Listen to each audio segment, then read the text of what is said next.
मैं भारतीय जनता पार्टी के प्रति अपना आभार व्यक्त करता हूं कि मेरे जैसे एक पार्टी के कार्यकर्ता को गुजरात के मुख्यमंत्री पद की महत्वपूर्ण जिम्मेदारी दी और मुख्यमंत्री के रूप में मिले इस दायित्व को अच्छी तरह से निभाते हुए मेरे कार्यकाल के दौरान माननीय प्रधानमंत्री श्री नरेंद्र भाई मोदी जी का विशेष मार्गदर्शन मिलता रहा है।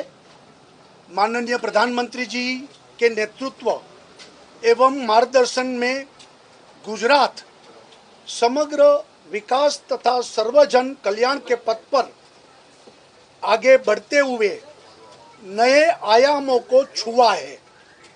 गुजरात के विकास की यात्रा में गत 5 वर्षों में मुझे भी योगदान करने का जो अवसर मिला, उसके लिए मैं माननीय प्रधानमंत्री जी के बहुत आभारी हूं, आभार प्रकट करता हूं। मेरा मानना है कि अब गुजरात की विकास की यह यात्रा प्रधानमंत्री जी के नेतृत्व में एक नए उत्साह, नई ऊर्जा के साथ नए नेतृत्व में आगे बढ़नी चाहिए। ये ध्यान रखकर मैंने गुजरात के मुख्यमंत्री पद के दायित्व से त्याग पत्र दिया है। संगठन एवं विचारधारा आधारित दल होने के नाते भारतीय जनता पार्टी की यह परंपरा रही है कि समय के साथ साथ कार्यकर्ताओं के दायित्व भी बदलते रहते हैं। यह हमारी पार्टी की विशेषता है कि जो दायित्व पार्टी द्वारा दिया जाता है, पूरे मनोयोग से पार्टी कार्यकर्ता उसका निर्वहन करते हैं और मुख्यमंत्री के रूप में मुझे जो दायित्व का निर्वहन करने के बाद अब मैंने मुख्यमंत्री पद से त्याग पत्र देकर पार्टी के संगठन में नई ऊर्जा के साथ काम करने की इच्छा भी जताई है। अब मुझे पार्टी का द्वारा जो भी जिम्मेवारी मिलेगी, उसका मैं संपूर्ण दायित्व और नए ऊर्जा के साथ प्रधानमंत्री जी के नेतृत्व में माननीय राष्ट्रीय अध्यक्ष जी के मार्गदर्शन में मैं अवश्य काम करता रहूंगा। मैं गुजरात की जनता के प्रति भी आभार व्यक्त करता हूं कि विगत 5 वर्षों में हुए उपचुनाव या स्थानीय निकाय के चुनाव पार्टी और सरकार को गुजरात की जनता का अभूतपूर्व समर्थन, सहयोग और विश्वास मिला है। गुजरात की जनता का विश्वास भारतीय जनता पार्टी की ताकत भी बनी है और मेरे लिए लगातार जनहित में काम करते रहने की भी ऊर्जा उससे बहुत मिली है। हमारी सरकार ने प्रशासन के 4 आधारभूत सिद्धांतों पारदर्शिता, विकासशीलता, निर्णायकता, संवेदनशीलता के आधार पर जनता की सेवा करने का यथाशक्ति प्रयत्न किया है। इस कार्य में मंत्रिमंडल के मेरे सभी साथी, हमारे विधानसभा के सभी सदस्य, पार्टी के तमाम पदाधिकारी, कार्यकर्ता एवं जनता का संपूर्ण सहयोग मिला है। मैं सभी का इस सहयोग के लिए भी आभार प्रकट करता हूं। कोरोना के कठिन समय में हमारी सरकार ने दिन रात अथक मेहनत कर गुजरात की जनता की यथासंभव सुरक्षित रखने का प्रयत्न भी किया है। साथ ही टीकाकरण के काम में भी गुजरात अग्रसर रहा है और हमने इसमें बहुत सारे नए कीर्तिमान स्थापित भी किए हैं, जिसका मुझे बहुत संतोष है।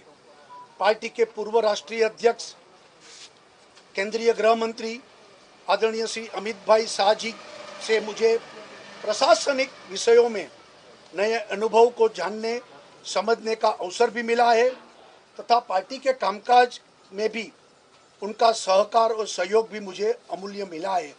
भाजपा के राष्ट्रीय अध्यक्ष आदरणीय श्री जगत प्रकाश नड्डा जी का भी सहयोग एवं मार्गदर्शन भी मेरे लिए अटूट रहा है।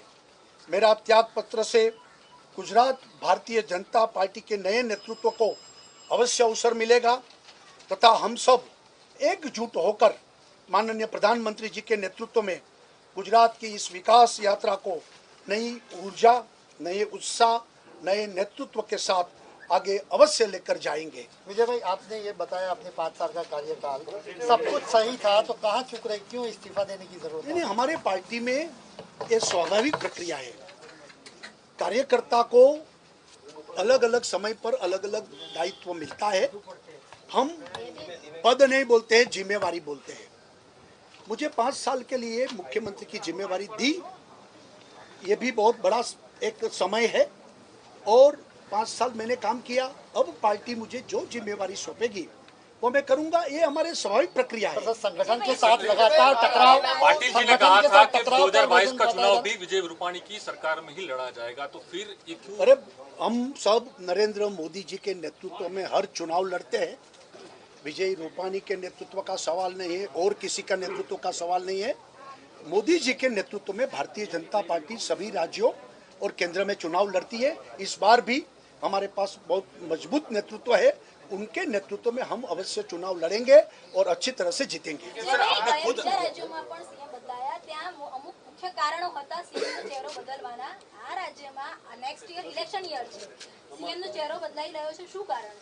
मैं कीधु अमारे ત્યાં આપણે ત્યાં ભારતીય જનતા પાર્ટીમાં આ સ્વાભાવિક પ્રક્રિયા છે અને આ સ્વાભાવિક પ્રક્રિયા છે। જે કંઈ જવાબદારી જેને તેને જ્યારે જ્યારે સોંપે છે ત્યારે પાર્ટી એક લાર્જ એંગલ ઉપર વિચાર કરીને જવાબદારી સોંપતી હોય છે। કાર્યકર્તા તરીકે અમે બધા જે જવાબદારી જ્યારે જ્યારે સોંપે છે ત્યારે કામ કરીએ છીએ। પછી સરકારનું કામ હોય, સંગઠનનું કામ હોય। અત્યારે પાર્ટીએ લાર્જર ઇન્ટરેસ્ટ ઓફ ગુજરાત निर्णय કર્યો છે અમારા માથા ઉપર।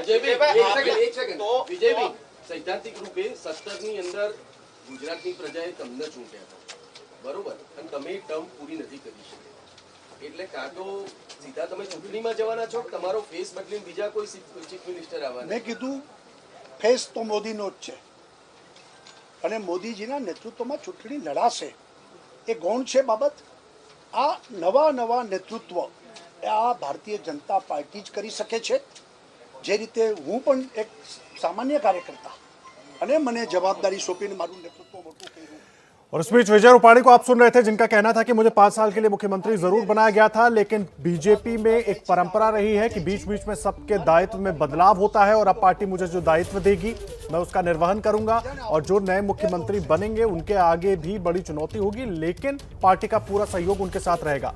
अचानक विजय रूपाणी ने इस तरह से इस्तीफा दिया है। संगठन में अंदर खाने कहीं ना कहीं खींचतान को लेकर पहले भी बातें होती रही, लेकिन बार बार केंद्रीय नेतृत्व की तरफ से यह जरूर कहा गया कि अगला जो 2022 में गुजरात में चुनाव होगा वो विजय रूपाणी के ही नेतृत्व में लड़ा जाएगा। लेकिन विजय रूपाणी ने कुछ देर पहले आचार्य देवव्रत से मिलकर इस्तीफा सौंप दिया है। उसके बाद प्रेस कॉन्फ्रेंस कर रहे हैं और उन्होंने कारणों से तो बचने की कोशिश की,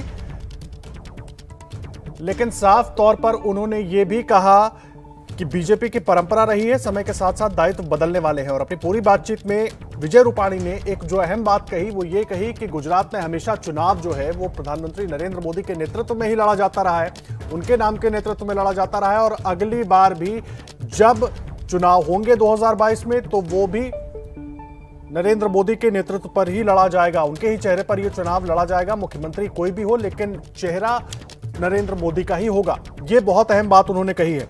और साफ साफ उन्होंने कहा कि मेरे इस्तीफे से नए नेतृत्व को अवसर मिलेगा। पार्टी में बीच बीच में दायित्व परिवर्तन होते रहते हैं,